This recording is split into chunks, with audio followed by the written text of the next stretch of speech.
અને હવે નરેન્દ્ર મોદી જે નહેરુનો દિવસ છે 4,398 એને નરેન્દ્ર મોદી 10મી જૂને એક દિવસ વધારીને એટલે વધુ ટકીને રેકોર્ડ બ્રેક કરવાના.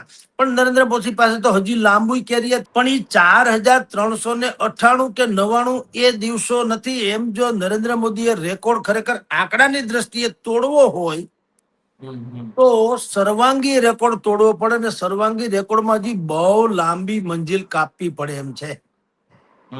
કારણ કે પંડિત નહેરુ 1947 આપણને આઝાદી મળી ને ત્યારે પ્રથમ વડાપ્રધાન તરીકે શપથ લીધા. કોઈએ મત નતો આપ્યો, પણ વડાપ્રધાન તો હતા. લોકતાંત્રિક નહીં. બિલકુલ.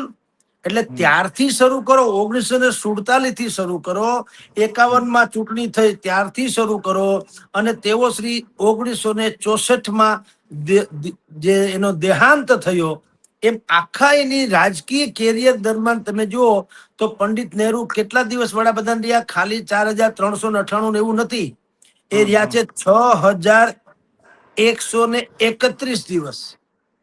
6,131.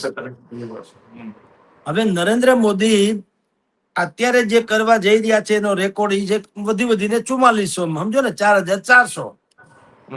તો પણ નહેરુને જે ટોટલ સરવાળો છે એને નરેન્દ્ર મોદીએ પહોંચી વળવું હોય તો હજી 1,731 દિવસ સુધી હજી વડાપ્રધાન પદ તરીકે રહેવું પડે.